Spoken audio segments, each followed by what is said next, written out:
నమస్తే welcome to Janabheri news ముందుగా headlines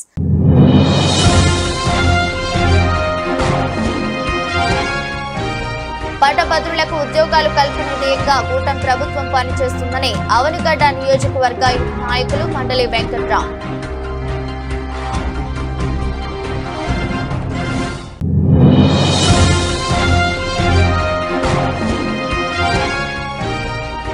Yadadri Bhuvanagiri జిల్లా రామన్నపేట మండలంలోని జనంపల్లి గురుకుల పాఠశాలను తనిఖీ చేసిన కలెక్టర్ హనుమంతరావు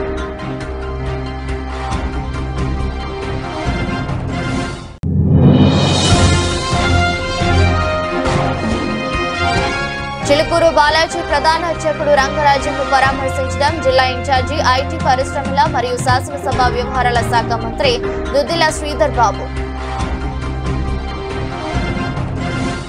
కృష్ణా జిల్లా అవనిగడ్డ నియోజకవర్గం పట్టభద్రులకు ఉద్యోగాలు కల్పన ధ్యేయంగా కూటమి ప్రభుత్వం పనిచేస్తుందని అవనిగడ్డ నియోజకవర్గ యువ నాయకులు మండలి వెంకట్రామ్ తెలిపారు. మంగళవారం నాగాయలంకలో ఎమ్మెల్సీ ఎన్నికల సందర్భంగా కూటమి నాయకుల సమావేశం జరిగింది. ఈ సందర్భంగా మండలి వెంకట్రామ్ నియోజకవర్గ టీడీపీ అబ్జర్వర్ కనపర్తి శ్రీనివాసరావు మాట్లాడుతూ పట్టభద్రుల ఎమ్మెల్సీ అభ్యర్థిగా పోటీ చేస్తున్న ఆలపాటి రాజేంద్ర ప్రసాద్ ను భారీ మెజారిటీతో గెలిపించాలని కోరారు. మాట్లాడారంటే అప్పటికే వాళ్ళకి తెలిసిపోయింది. మరి అట్లానే ఇక అక్రమంగా చంద్రబాబు నాయుడు గారిని అరెస్ట్ చేయడం తప్ప మన గత్యంతరంలో లేదనుకున్నప్పుడు చంద్రబాబు నాయుడు గారిని అరెస్ట్ చేసినప్పుడు మరి బంధువుల కన్నా ఆత్మ బంధువు గొప్ప అంటారు పెద్దవాళ్ళు. మరి అరెస్ట్ చేశారని వార్త వినగానే జనసేన అధిపతి పవన్ కళ్యాణ్ గారు ఆగమేఘాల మీద రావడం జరిగింది. ఆయన అడ్డుకోవటం జరిగింది. అడ్డుకున్నా కూడా మరుసటి రోజు వచ్చి జైల్లో చంద్రబాబు నాయుడు గారిని పరామర్శించి బయటకు వచ్చి ఒకటే ఒక మాట అన్నాడు, నేను ఈ రాష్ట్రంలో జగన్మోహన్ రెడ్డి అనే వాడిని అధపాతాళ లోకానికి తొక్కపోతే నా పేరు పవన్ కళ్యాణ్ కాదు, నాది జనసేన కాదు అని చెప్పేసి ఇద్దరు కలిసి అధపాతాళ లోకానికి తొక్కేసి కనీసం ప్రతిపక్ష హోదా కూడా లేకుండా చేశారు ఇవాళ. మరి అటువంటి పరిస్థితుల్లో మనం కాబట్టి ఆ విధంగా రాసుకొని టోటల్ కూడా వచ్చే విధంగా మీరు ఒక రోజు కష్టపడితే తప్పనిసరిగా పని అయిపోద్ది. ఆ తర్వాత ఆయా ఓడల్లో నాకు తెలిసి 20 ఓట్లు 10 ఓట్లు 15 30 ఓట్లు వస్తాయి. మండల హెడ్ క్వార్టర్లో మాత్రం ఒక 157 మండల హెడ్ క్వార్టర్ ఎన్ని ఉన్నాయండి?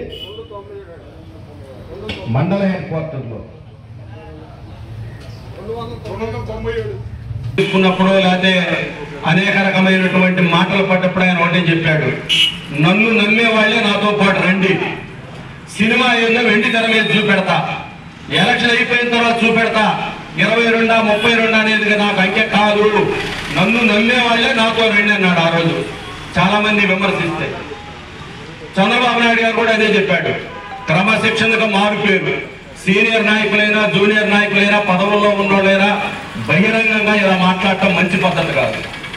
మీరేమన్నా ఉంటే 4 గోడల ఇప్పటికే ఇంతకుముందు మాట్లాడిన పెద్దలందరూ కూడా అనేక విషయాలు చెప్పారు. ఆలపాటి రాజేంద్ర ప్రసాద్ గారి గురించి చెప్పడం జరిగింది.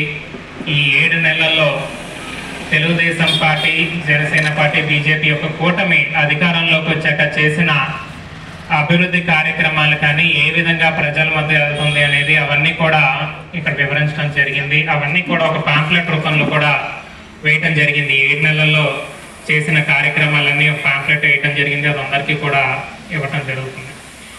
మనం అందరం కూడా కష్టపడి వారిని గెలిపించాల్సిందిగా ప్రతి ఒక్కరిని కోరుకుంటూ, మీ గ్రామాల్లో ఎన్ని ఓట్లు ఉన్నాయో చూసుకుని అన్ని ఓట్లకి ఒక మనిషిని 30 మందికి చొప్పున ఒక మనిషిని ప్రతి ఒక్కరు కూడా రేపటికల్లా దాన్ని పూర్తి చేసేసుకొని ప్రక్రియని వాళ్ళు విడగొట్టుకుని అన్ని కూడా రేపటికల్లా పూర్తయిపోవాల్సిందిగా నేను మండల అధ్యక్షుల వారిని కోరుకుంటున్నాను. అదేవిధంగా జనసేన నాయకులు కానీ కార్యకర్తలు కానీ వారు కూడా ఆ యొక్క గ్రామాల్లో తప్పకుండా మన అందరూ కూడా సహకరిస్తారని చెప్పి ఈ సందర్భంగా తెలియజేసుకుంటూ వారి తరఫున నేను చెప్తున్నానని చెప్పి ఈ సందర్భంగా తెలియజేసుకుంటూ సెలవు తీసుకుంటున్నాను. ప్రముఖ యువ సినీ హీరో విశ్వక్ సేన్ అవనిగడ్డలో సందడి చేశారు. ఈ నెల 14వ తేదీ తాను హీరోగా నటించిన లైలా సినిమా విడుదల సందర్భంగా ప్రమోషన్ కోసం అవనిగడ్డ వచ్చిన విశ్వక్ సేన్ ఎస్వీఎల్ క్రాంతి కళాశాలలో సందడి చేశారు. అవనిగడ్డలో హీరో విశ్వక్ సేన్ కు అవనిగడ్డ ఎమ్మెల్యే మండలి బుద్ధా ప్రసాద్ తనయుడు మండలి వెంకట్రామ్, టీడీపీ నియోజకవర్గ పరిశీలకులు కనపర్తి శ్రీనివాసరావు, ఎస్వీఎల్ క్రాంతి శతాబ్ది విద్యా సంస్థల చైర్మన్ దుట్టా ఉమామహేశ్వరరావు ఘన స్వాగతం పలికారు. హీరో విశ్వక్ సేన్ రాక సందర్భంగా విద్యార్థులు బాణసంచాతో స్వాగతం పలికారు. విద్యార్థులు భారీ కేరింతలు కొడుతూ ఆయనకు ఘన స్వాగతం పలికారు. లైలా చిత్రాన్ని ఆదరించాలని విశ్వక్ సేన్ కోరారు. ఆయన వెంట మచిలీపట్నం ఎంపీ వల్లభనేని బాలశౌరి తనయుడు వల్లభనేని అనుదీప్, మచిలీపట్నం నియోజకవర్గ జనసేన పార్టీ ఇన్ఛార్జి బండి రామకృష్ణ తనయుడు బండి విజయ్ ఉన్నారు.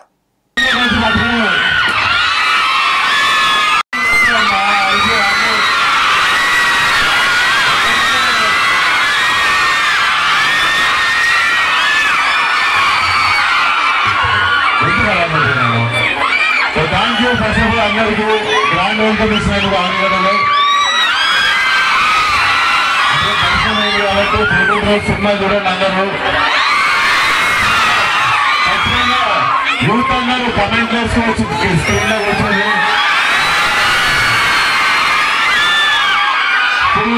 యూత్ సినిమా మీరు థియేటర్లో కమెంటరీలు పాస్ చేస్తే చాలా టైం అయి ఉంటుంది. థియేటర్లో సినిమా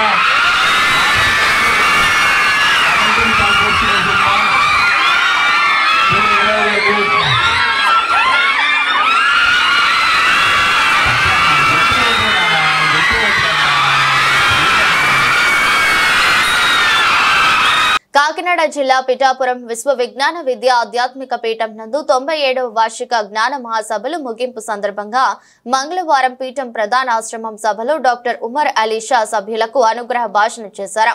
పంచభూతాత్మక శక్తి స్వరూపుడే మానవుడని తెలిపారు. మానవ జీవితంలో అత్యంత విలువైనది కాలమని, తాత్వికులు యోగులు అందరూ కాలగమనంతో ప్రయాణం చేసిన వారేనని అన్నారు. కార్యక్రమంలో పీఠం కన్వీనర్ పేరూరి సూరిబాబు, పీఠం మీడియా కన్వీనర్ ఆకుల రవితేజ, సెంట్రల్ కమిటీ సభ్యులు పాల్గొన్నారు.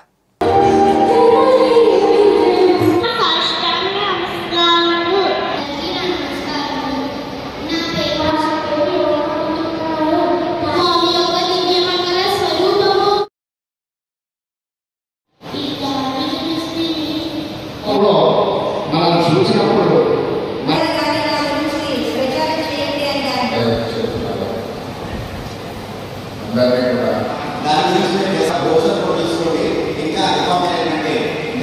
ఈ సభా మందిర ద్వారము ఎప్పుడు తెరిచి ఉండు, పోత చరిత్రులయ్యుండు వారు వచ్చి జ్ఞానము నేర్చుకోవచ్చు, సతము మంచి నీళ్లను కలసాల ఉంచినట్లు అని చెప్తారు షష్టం పీఠాధిపతి వారు ఈ సభ గురించి.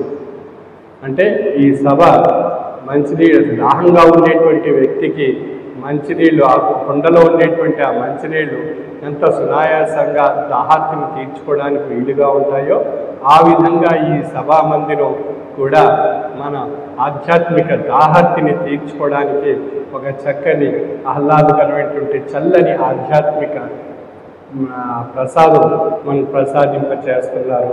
అందుచేత ఈ సభా మందిరం ఎప్పుడూ కూడా ఈ ఆధ్యాత్మిక దాహార్తిని తీర్చడానికి ఈ సభా మందిరం యొక్క ద్వారాలు ఎప్పుడూ తెరిచి ఉంటాయి. అందుచేత ఈ సభలో మనం పాల్గొన్నామంటే ఇక్కడ తాత్విక పాఠాలు మనం ప్రసాదిస్తూ ఉంటారు.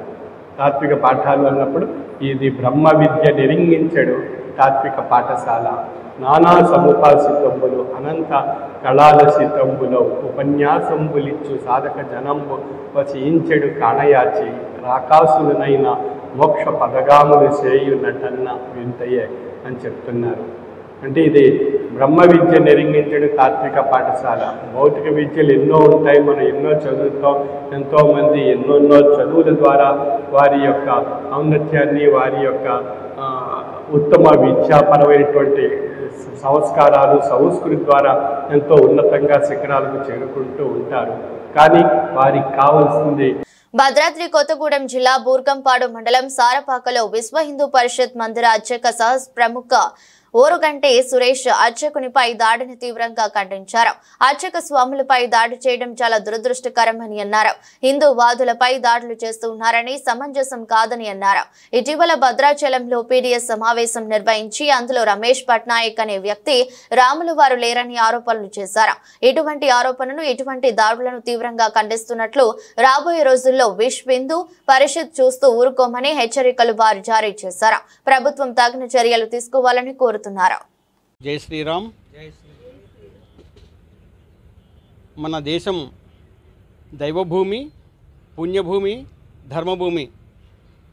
దురదృష్టవశాత్తు ఈ పుణ్యభూమి, దైవభూమి అయినటువంటి హిందూ దేశంలో హిందువుల మీద, అర్చక స్వాముల మీద, దేవాలయాల మీద, గోమాతల మీద దాడులు జరగటం దురదృష్టకరం. మొన్ననే ఈ చిలుకూరి బాలాజీ దేవాలయ అర్చక స్వామి అయినటువంటి శ్రీ రంగరాజన్ గారి మీద కొంతమంది ఉన్మాదులు దాడులు చేశారని చెప్పేసి విన్నాం. ఈ దాడిని విశ్వ హిందూ పరిషత్తు తీవ్రంగా ఖండిస్తోంది. ఈ మధ్యనే అర్చక స్వాముల మీద, దేవాలయాల మీద దాడులు జరగటం విశ్వ హిందూ పరిషత్తు ఆందోళన వ్యక్తం చేస్తోంది. సమాజంలో అర్చకులు మూలస్తంభాలు లాంటి వాళ్ళు. హిందూ ధర్మాన్ని కాపాడడంలో అర్చకులు, పురోహితులు మంచి పాత్రను వహిస్తున్నారు. అలాంటి పాత్ర వహించేటువంటి ఈ అర్చక స్వాముల మీద దాడి జరగటం దురదృష్టకరం. రంగరాజన్ గారు కూడా మంచి జాతీయవాది, మహావక్త. ఆయన హిందూ ధర్మానికి వ్యతిరేకమైనటువంటి వాటన్నిటి కూడా ఖండిస్తూ ధర్మసహితమైనటువంటి కార్యక్రమాలు కూడా చేస్తూ ఉన్నారు. అలాంటి అర్చక స్వామి మీద దాడి జరగటం దురదృష్టం.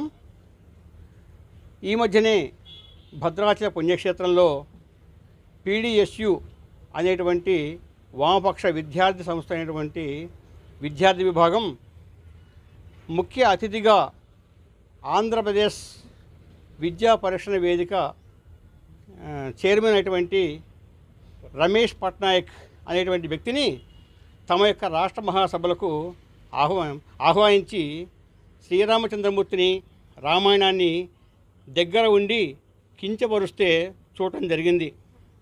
ఇది కూడా చాలా దురదృష్టకరం.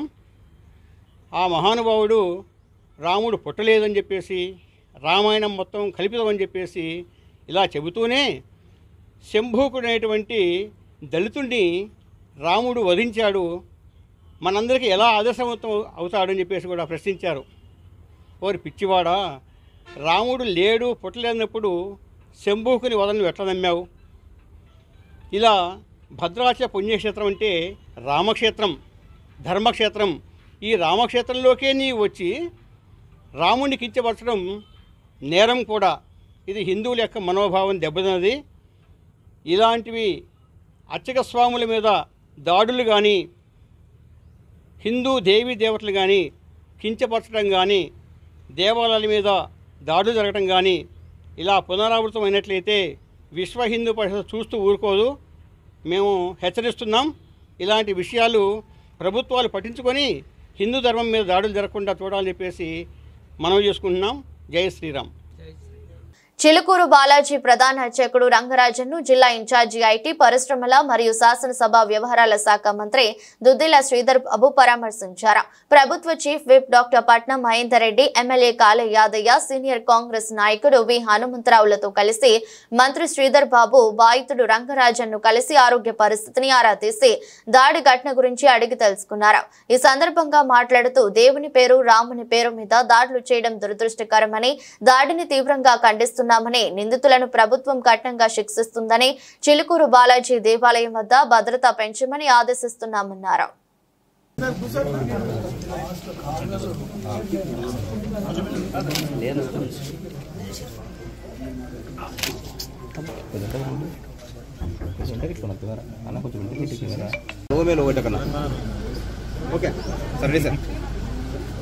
నిన్న చిలుకూరు బాలాజీ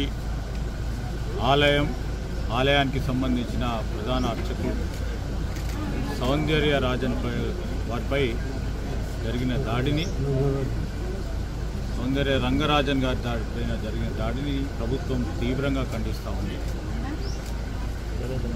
రామరాజ్యం పేరిట ఎవరైనా హింసాత్మకమైన ఘటనలు చేసినా ప్రభుత్వం చూస్తూ ఊరుకునేది లేదు, ఉపేక్షించేది కూడా లేదు. ఈరోజు దాడులు చేసిన వారిపై కఠినంగా ప్రభుత్వం వ్యవహారం చేస్తుంది. నిన్న కూడా జరిగిన సంఘటనకు సంబంధించిన సమాచారాన్ని పూర్తి స్థాయిలో ఒక పక్షాన వెనువెంటనే ఆ నిందితులను అరెస్ట్ చేస్తూ స్థానిక పోలీసు యంత్రాంగం యాదాద్రి భువనగిరి జిల్లా వలిగొండ మండల కేంద్రంలోని స్థానిక ఎమ్మెల్యే కుంభం అనిల్ కుమార్ రెడ్డి నివాసంలో మీడియాతో మాట్లాడుతూ తెలంగాణలో ప్రత్యక్ష పార్టీలు సోషల్ మీడియా ద్వారా తప్పుడు ప్రచారం చేస్తున్నాయని, రాష్ట్రం ప్రభుత్వంపై అబద్దాల ప్రచారం నిర్వహిస్తుందని, గత ప్రభుత్వం 10 సంవత్సరాలు పరిపాలన చేసి లక్షల అప్పులు చేసిన ఘనత కేసీఆర్ ప్రభుత్వానికి దక్కుతుందని, కాంగ్రెస్ ప్రభుత్వం వచ్చే ఏడాదిలో బీజేపీ పార్టీ టీఆర్ఎస్ పార్టీ వాళ్ళు తప్పుడు ప్రచారం సోషల్ మీడియాలో ఇష్టానుసారంగా మాట్లాడుతున్నారని తెలంగాణ ప్రజలు గమనించాలని, వచ్చే స్థానిక ఎలక్షన్లలో టీఆర్ఎస్ పార్టీని బీజేపీ పార్టీని చిత్తుగా ఓడించి సరైన బుద్ధి చెప్పాలని, రాష్ట్రంలో అన్ని కులాల అభివృద్ధి లక్ష్యంతో రేవంత్ రెడ్డి పనిచేస్తున్నారని మాట్లాడారు. కార్యక్రమంలో మండల అధ్యక్షులు పాసం సత్యరెడ్డి, పట్న అధ్యక్షులు కనుకల కిష్టయ్య, మార్కెట్ చైర్మన్ మాజీ ఎంపీపీ, మండల నాయకులు, జిల్లా నాయకులు పాల్గొన్నారు. అవసరం ఉంది మాకని మనం చెప్పినాం. ఒక హైదరాబాద్ ఈడ కూడా అవసరం, మురికి నీళ్ళు పోతున్నాయి, ఈడ బతకడం కష్టమైంది. చేపలు పట్టాలంటే మత్స్యకారులకు ఇబ్బంది ఉంది, ముదిరాజులకు ఇబ్బంది ఉంది, బెస్తోళ్ళకి ఇబ్బంది ఉంది, గౌడన్నలకు కళ్ళు కూడా ఆఖరికి వాళ్లకు తాడి చెట్ల అంత కలుషితమైన ఆహారం, కలుషితమైన ఒడ్లు, కలుపు కూలోళ్లకు నాట్లు పెట్టాలంటే మహిళలు నీళ్ళలో దిగాలంటే ఇబ్బంది ఉంది. ఈడ బతకడానికి కష్టం ఉంది. మూసి మీద బతికిన వాళ్ళు, మూసి చుట్టూ ఆ నది పరివాహక ప్రాంతం మీద బతికిన వాళ్ళు నదికి 10 కిలోమీటర్ల దూరం పోయే బతికే పరిస్థితి దాపరిస్తే ఈరోజు ముఖ్యమంత్రి గారి స్వయాన వచ్చి ఆయన పుట్టినరోజు నాడు వచ్చాడు. అది ఎంత చిత్తశుద్ధం మీరు గ్రహించాలి. పుట్టినరోజు నాడు యాదగిరిగుట్ట లక్ష్మీనరసింహస్వామి దర్శనం చేసుకొని ఇంకే పని పెట్టుకోకుండా మన ప్రాంతం మన సమస్య తెలుసుకోవడానికి వచ్చాడు. ఆడ మూసి ప్రక్షాళన ఖచ్చితంగా కట్టుబడి ఉన్న ఈడ దాదాపు 1000 మంది జనం, దాదాపు 40-50 మంది జనం కూడా ముఖ్యమంత్రి గారు వస్తారు. మన మూసి సమస్యలు చెప్పుకుంటామని వస్తే ఆయన చూసిండు. దాన్ని ఇంకా పట్టుదలతోటి ఇది ఖచ్చితంగా చేస్తాను కూడా ముఖ్యమంత్రి గారు చెప్పిర్రు. ఆ రోజు మరి మూసి ప్రక్షాళనకు మరి హైదరాబాదు మూసి రివర్ ఫ్రంటే కాదు, మూసి ప్రక్షాళన వాడపల్లి వరకు కూడా చేస్తాను కూడా ముఖ్యమంత్రి గారు చెప్పారు. గౌరవ వెంకరెడ్డి గారు వచ్చారు. అట్లనే ముఖ్యమంత్రి గారు ఆ రోజు సంగం బ్రిడ్జ్ కూడా ఎప్పటి నుంచో ఉన్న కళది దాదాపు 37 కోట్లతోటి దానికి శాంక్షన్ కూడా ఇచ్చిండు. భీమలింగం దర్శనం చేసుకుంటూ ఆ శివయ్యని దర్శనం చేసుకొని అక్కడ దానికి 2 కోట్ల రూపాయల శివలింగం కూడా బాగా చేసుకోండి అని చెప్పాడు. దానికి సంబంధించిన ప్లాన్స్ కూడా చేస్తున్నాం. దానికి సంబంధించిన ప్లాన్స్ కూడా అవుతున్నాయి. వాళ్ళకి సంబంధించి దాదాపు 120-150 కోట్లతోటి 25 ఎకరాలలో ఓ ఇంటగ్రేటెడ్ స్కూల్ పెడుతూ వాళ్ళకు మంచి ఫెసిలిటీస్, ఓ లైబ్రరీ, ఓ కంప్యూటర్ ఫెసిలిటీస్, కంప్యూటర్ ల్యాబ్స్ కానీ, మరి సైన్స్ ల్యాబ్స్ కానీ, ఓ ఇండోర్ స్టేడియం, అక్కడ స్టేడియం కానీ, ఆటలు, స్పోర్ట్స్ ఇట్లాంటివన్నీ గొప్పగా తీర్చిదిద్దే కార్యక్రమం చేస్తుంది. దాదాపు 50-20 కాన్స్టిట్యున్సీలలో స్టార్ట్ అయినాయి కూడా ఇప్పుడు. అంటే ఈ విధంగా అప్పుల రాష్ట్రంగా మిగిల్చినప్పటికీ కూడా సాహసోపేతంగా ముఖ్యమంత్రి రేవంత్ రెడ్డి గారు ఈ విధమైన నిర్ణయాలు తీసుకొని ముందుకు పోతుంటే ఇది అర్థమే అవుతలేదు. ఎందుకు ఇట్లా అపోహలు సృష్టిస్తారు? ఇది ప్రజలు గ్రహించాలి. 10 ఏళ్ళు మనల్ని మోసం చేసిర్రు, 10 ఏళ్ళు అన్యాయం చేసిర్రు, మనకు అప్పుల రాష్ట్రంగా మిగిల్చిర్రు. 60,000 కోట్ల అప్పులు ఉంటే దాన్ని 7 లక్షల కోట్లకు తెచ్చి ఈరోజు మన బడ్జెట్లో దాదాపు 60,000 కోట్లు బట్టి విక్రమార్క గారు ఫైనాన్స్ అసెంబ్లీలో చెప్పాడు. 60,000 కోట్ల వాళ్ళు ఆ సన్నాసులు చేసిన అప్పులకే మేము అప్పులు కట్టాలి, అప్పులకు మిత్తి కట్టాలి. ఆ కిస్తీలు మిత్తి 60,000 కోట్లు పోతే ఎక్కడికెళ్ళి చేయాలి?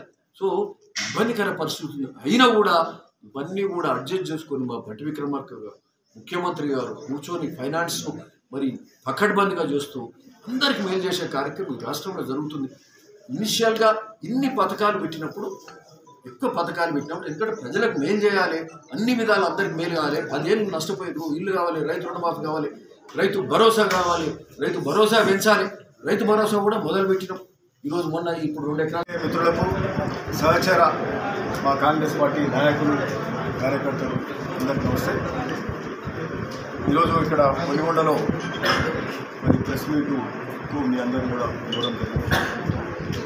సరే, ఈరోజు దాదాపు 14 నెలలు కావస్తుంది కొత్తగా వచ్చిన ప్రభుత్వం. ప్రజాపాలనలో అనేక కార్యక్రమాలు చేస్తూ ఈరోజు ప్రజలకు మేలు చేసే కార్యక్రమం చేస్తుంటే ప్రతిపక్షాలు అంటే అబద్ధపు సోషల్ మీడియాలు పెట్టుకొని ఎక్కడనో పూనా నుంచో ఎక్కడనో దుబాయ్కి వెళ్ళో అంటే అడ్డగోలు డబ్బులు సంపాదించుకున్నారు కాబట్టి సోషల్ మీడియాకి ఎక్కువ ఖర్చు పెట్టుకొని ఈ ప్రభుత్వాన్ని అంటే ఒక రాద్ధాంతం చేసి ప్రజలలో అయోమయం సృష్టించే కార్యక్రమం చేస్తుంది.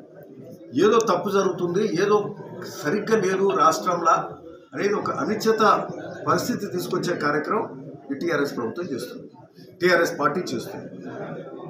ఈరోజు 10 ఏళ్ల పాటు వాళ్ళు పాలన చేసి ఏ ఒక్క కార్యక్రమం కూడా సరిగ్గా చేయలేదు. వాళ్ళు కట్టిన కాళేశ్వరం ప్రాజెక్ట్ కూలిపోయింది, 1,00,000 కోట్లు అప్పులు చేసిండ్రు ఒక్క కాళేశ్వరం ప్రాజెక్టుకు. దానికి ఈరోజు సంవత్సరానికి దానికి అసలు మిస్తి కలిపి దానికే ఒక 13,000 కోట్లు కట్టాలి సంవత్సరానికి.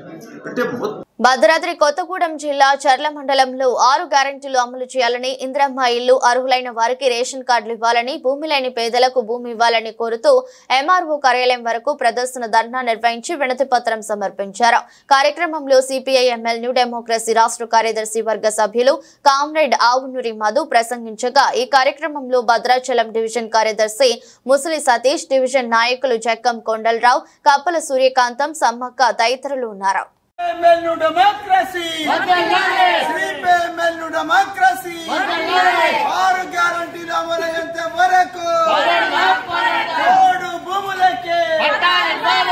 అర్హులైనటువంటి వారికి ఇందిరమ్మ ఇళ్లను, రేషన్ కార్డులను, రేషన్ కార్డులను, రేషన్ కార్డులను, ఇందిరమ్మ ఇళ్లను, రైతు బంధు పథకాన్ని వెంటనే, రైతు బంధు పథకాన్ని వెంటనే, రైతు బంధు పథకాన్ని వెంటనే పేదలందరికీ, అర్హులైన వాళ్ళందరికీ రేషన్ కార్డులను, అర్హులైన వారందరికీ రేషన్ కార్డులను, పేదలందరికీ ఇందిరమ్మ ఇళ్ళని, పేదలందరికీ ఇందిరమ్మ ఇళ్ళని, ఇందిరమ్మ ఇళ్ళని,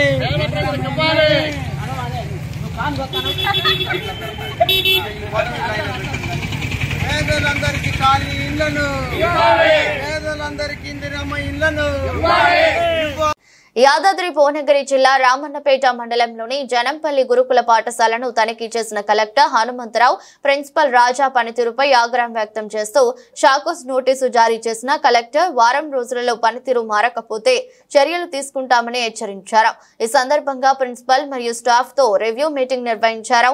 విద్యార్థినులతో దురుసుగా ప్రవర్తించిన వారిపై కఠిన చర్యలు తీసుకుంటామని, ఆహారంలో నాణ్యత శుభ్రత లోపిస్తే చర్యలు ఉంటాయని, ఆర్డీఓ పర్యవేక్షణలో మెడికల్ క్యాంపు నిర్వహించారు ని డిఎంహెచ్ఓకి ఆదేశాలు జారీ చేశారు.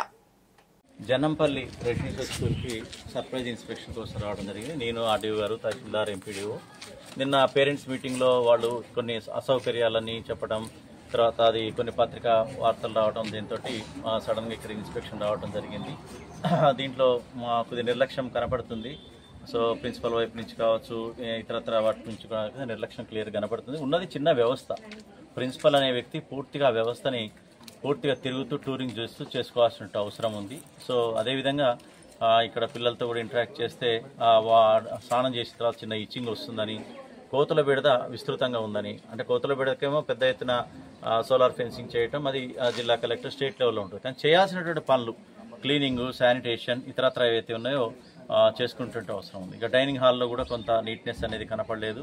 డిప్యూటీ వార్డెన్ గారికి చెప్పడం జరిగింది. పనితీరు మారకపోతే మాత్రం చర్యలు తప్ప అని కూడా చెప్పడం జరిగింది. అదేవిధంగా కొంత వండే విధానంలో కూడా బాగాలేదని చెప్పి పిల్లల నుంచి కొన్ని కంప్లైంట్స్ ఉన్నాయి. ఓవరాల్గా బాగానే ఉన్నప్పటికీ వాళ్ళు ఎక్కడైతే ఉన్నాయో వంకాయ మరియు ఆలుగడ్డ ఈ కర్రీ చేసేటప్పుడు వంకాయ ముక్కలు చాలా పెద్దగా ఉండి అది తినడం వల్ల కూడా ఎలర్జీ వస్తుందని పిల్లల కంప్లైంట్. అదేవిధంగా అవి ముదిరిపోయినటువంటి కూరగాయలు వాడుతున్నారు అనేది కూడా అనుమానంతో ఉంది. సో నేను కూరగాయల షెడ్ని ఉన్నటువంటి ప్రాంతాన్ని కూడా చూస్తే చాలా వరకు బాగానే ఉన్నప్పటికీ కొన్ని మాత్రం చాలా పనికిరానటువంటివి ఉన్నాయి. వారికి చివరి వార్నింగ్గా డిప్యూటీ వార్డెన్ కూడా చెప్పడం జరిగింది. సో అదేవిధంగా ఇక్కడ ఉన్నటువంటి ట్యాంక్స్ కానీ సరిగ్గా కడుగుతున్నారా లేదా అనేది ప్రశ్నార్థకంగా ఉంది. ఇప్పుడే ట్యాంక్ ఎక్కి కూడా చూడటం జరిగింది. అక్కడ దాంట్లో కూడా మొత్తం కూడా వాటర్ కంటామినేటెడ్ అయినటువంటి పరిస్థితి, తర్వాత జర్లు చనిపోయినటువంటి పరిస్థితులలో వాళ్ళకి ఆ యొక్క మొత్తం కూడా వాటర్ ఎప్పటికప్పుడు కూడా క్లీన్ చేసుకునేటటువంటి పరిస్థితి ఉండాలని చెప్పడం జరిగింది. అదంతా కూడా ఇప్పుడు ఒక డ్రైవ్ చేపట్టి రేపే ఒక శానిటేషన్ డ్రైవ్ అనేది పెట్టి ఎంపీడీఓ ఆధ్వర్యంలో, తహసీల్దార్ ఆధ్వర్యంలో ఈ యొక్క క్యాంపస్ని ఒక శానిటేషన్ డ్రైవ్ అనేది కండక్ట్ చేస్తున్నాం. మొత్తం ఉన్నటువంటి సిబ్బందితోటి, వాటితోటి, గ్రామ పంచాయతీ వాళ్ళందరితో కలిపి ఒక డ్రైవ్. ఎంత పేద పిల్లలు చదువుకుంటున్నటువంటి హాస్టల్, అమ్మాయిలు చదువుతున్నటువంటి హాస్టల్, కాబట్టి వీరందరికీ కూడా మంచి ఆరోగ్యపరమైనటువంటి సౌకర్యాలు ఉండాలి. అదేవిధంగా రేపు ఒక పెద్ద ఎత్తున మెడికల్ క్యాంప్ కూడా ఏర్పాటు చేస్తున్నాం. ప్రతి ఒక్క విద్యార్థిని కూడా స్క్రీన్ చేసుకుని వాళ్ళకి ఏంటి పరిస్థితి, ఏమైనా ఎలర్జీస్ ఉన్నాయా, తర్వాత హిమోగ్లోబిన్ లెవెల్స్ ఎట్లా ఉందని చెప్పి పెద్ద ఎత్తున రేపు డాక్టర్ల బృందం వచ్చి మనకి ఇక్కడ చేయటం జరుగుతుంది. అదేవిధంగా పూర్తి స్థాయిలో ఇక్కడ ఏమాత్రమైనటువంటి నిర్లక్ష్యం వహించినా తదుపరి చర్యలు తప్పని కూడా ఇక్కడ ఉన్నటువంటి ప్రిన్సిపల్ కానీ సిబ్బందికి కానీ చెప్పడం జరుగుతుంది. Thank you. యాదాద్రి భువనగిరి జిల్లా చౌటుప్పల్ మున్సిపల్ కేంద్రంలో సిపిఎం పార్టీ రాష్ట్ర ప్రధాన కార్యదర్శిగా నూతనంగా ఎన్నికైన జాన్ వెస్లీ తొలిసారి చౌటుప్పల్ రావడంతో సిపిఎం పార్టీ కార్యాలయంలో ఘనంగా స్వాగతం పలికి సన్మానించిన సిపిఎం జిల్లా మండల నాయకులు, కార్యకర్తలు. ఈ కార్యక్రమంలో కేంద్ర కమిటీ సభ్యులు చెరుపల్లి సీతారాములు, జహంగీర్, మున్సిపల్ నాయకులు పాల్గొన్నారు. జాన్ వెస్లీ మాట్లాడుతూ కేంద్ర ప్రభుత్వం ప్రవేశపెట్టిన బిల్లు రైతులు, శ్రామిక వర్గానికి వ్యతిరేకంగా ఉంది. సిపిఎం పార్టీ తరపున వ్యతిరేకిస్తున్నాం. కేవలం కార్పొరేట్ సంస్థలు, దోపిడీ వర్గాలను అనుకూలంగా ఉంది. అలాగే రాష్ట్ర ప్రభుత్వం అమలు పరుస్తానన్న 6 పథకాలు అటకెక్కించారని, నిన్న చిలుకూరు బాలాజీ దేవాలయంలో పూజారి రంగరాజన్ మీద ఇనా దాడిని తీవ్రంగా ఖండిస్తున్నాం. రాష్ట్రంలో పోలీస్ వ్యవస్థ గాడి తప్పిందని ఈ రోజు వారిని పరామర్శించి వచ్చాం. బడుగు బలహీన వర్గాల సమస్యలపై ఎల్లప్పుడూ సిపిఎం పార్టీ పోరాడుతుందని తెలిపారు. 50,65,000 కోట్ల రూపాయలతో బడ్జెట్ ప్రవేశపెట్టింది. కానీ అత్యధిక భాగం ఇందులో 12 లక్షల కోట్ల రూపాయలు వడ్డీలకే పోతున్నాయి, వడ్డీలకు, ఇస్తులకు. అలాగే ఆ బడ్జెట్ లో ఇంకొక 12 లక్షల కోట్ల రూపాయలు అప్పు తెస్తే తప్ప 50 లక్షల కోట్ల రూపాయలు ఖర్చు పెట్టేటటువంటి పరిస్థితి లేదు. అందుకని 12 లక్షల కోట్లు అప్పులు తెచ్చి ఖర్చు పెడతాం అనేటటువంటి పద్ధతుల్లో లెక్కలు చెప్పారు. దేశవ్యాప్తంగా 30 కోట్లకు పైగా ఉండేటటువంటి గ్రామీణ ప్రాంత ఉపాధి కూలీల కోసం, వాళ్ళకు పని కల్పించడం కోసం 2.5 లక్షల నుంచి 3 లక్షల కోట్ల రూపాయలు ఇస్తే వాళ్ళకు పని కల్పించడానికి అవకాశం ఉంటుంది, ఆ కుటుంబాలు బ్రతకడానికి అవకాశం ఉంటుంది. కానీ ఈ 50 లక్షల కోట్లలో కేవలం 85,000 కోట్లు మాత్రమే కేటాయింపులు చేశారు. రైతులకు ఇస్తున్నటువంటి ఎరువుల సబ్సిడీని 11,000 కోట్లు గతం కంటే తగ్గించింది. దాదాపు ఒక 10,000 చిన్న చిన్న పరిశ్రమలు రాష్ట్రంలో మూతపడి ఉన్నాయి. వాటికి నిధులు కేటాయించి కార్మికులకు పని కల్పించడానికి తగినటువంటి చర్యలు ఈ ప్రతి బడ్జెట్ లో లేవు. అందుకని ఈ బడ్జెట్ అంతా కూడా రాష్ట్ర ప్రజలకి అలాగే శ్రామిక ప్రజలకు వ్యతిరేకంగా ఉంది. ఈ బడ్జెట్ లో దేశంలో ఉండేటటువంటి సంపద అంతా కూడా కొద్దిమంది చేతులకే పోగయ్యేటట్టుగా ఈ సంపదను అంతా కూడా అసమానమైన అభివృద్ధిలోకి తీసుకొస్తుంది. 1% ఉండేటటువంటి కార్పొరేట్ సంస్థల చేతుల్లో దేశ సంపద 40% ఉంది. అంటే 40% సంపద 1% ఉండేటటువంటి ధనిక వర్గాలు కార్పొరేట్ సంస్థల చేతుల్లో ఉన్నాయి. అలాగే రాష్ట్రంలో 8 మంది బీజేపీకి సంబంధించినటువంటి ఎంపీలు ప్రజాప్రతినిధులుగా ఉన్నారు. అదే మన జరిగినటువంటి పార్లమెంట్ ఎన్నికల్లో వాళ్ళకు ఓట్లు కూడా పెరిగినాయి. మరి 8 మంది పార్లమెంట్ సభ్యులు ఉండి రాష్ట్రానికి నిధులు రాకుండా, కార్మికులకు, అణగారిన ప్రజలకు నిధులు రాకుండా ఉంటే 8 మంది పార్లమెంట్ సభ్యులు ఎందుకు ఏం మాట్లాడడం లేదు? ఆ బడ్జెట్ గురించి ఎందుకు ప్రస్తావించడం లేదు? రాష్ట్రానికి జరిగినటువంటి అన్యాయానికి వ్యతిరేకంగా కిషన్ రెడ్డి గాని, బండి సంజయ్ గాని మంత్రులుగా ఉన్నారు, ఎందుకు మాట్లాడడం లేదు? అందుకని ఈ సందర్భంగా నేను డిమాండ్ చేస్తున్నారు, కిషన్ రెడ్డిని, బండి సంజయ్ వెంటనే రాజీనామా చేయాలని చెప్పి డిమాండ్ చేస్తున్నారు.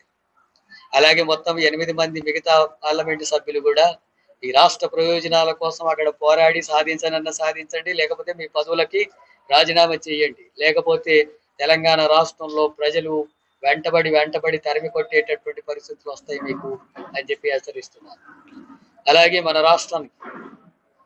రాష్ట్ర ముఖ్యమంత్రి అనేక వాగ్దానాలు చెప్తా ఉన్నాడు. ఎన్నికలప్పుడు చాలా వాగ్దానాలు చేశాడు.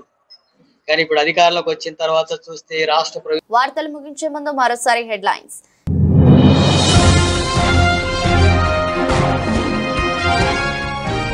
పట్టభద్రులకు ఉద్యోగాలు కల్పన ధ్యేయంగా కూటమి ప్రభుత్వం పనిచేస్తుందని అవనిగడ్డ నియోజకవర్గ నాయకులు మండలి వెంకట్రామ్.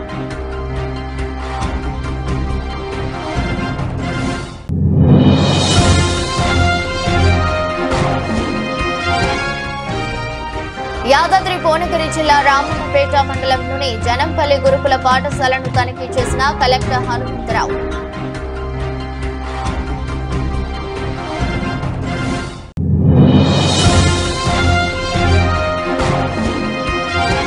చిలుకూరు బాలాజీ ప్రధాన అర్చకుడు రంగరాజన్ను పరామర్శించడం జిల్లా ఇన్ఛార్జి ఐటీ పరిశ్రమల మరియు శాసనసభ వ్యవహారాల శాఖ మంత్రి దుద్దిల శ్రీధర్ బాబు. ఇది రోజు బులెటిన్. మరో బులెటిన్లో మళ్ళీ కలుద్దాం. అంతవరకు సెలవు. నమస్కారం.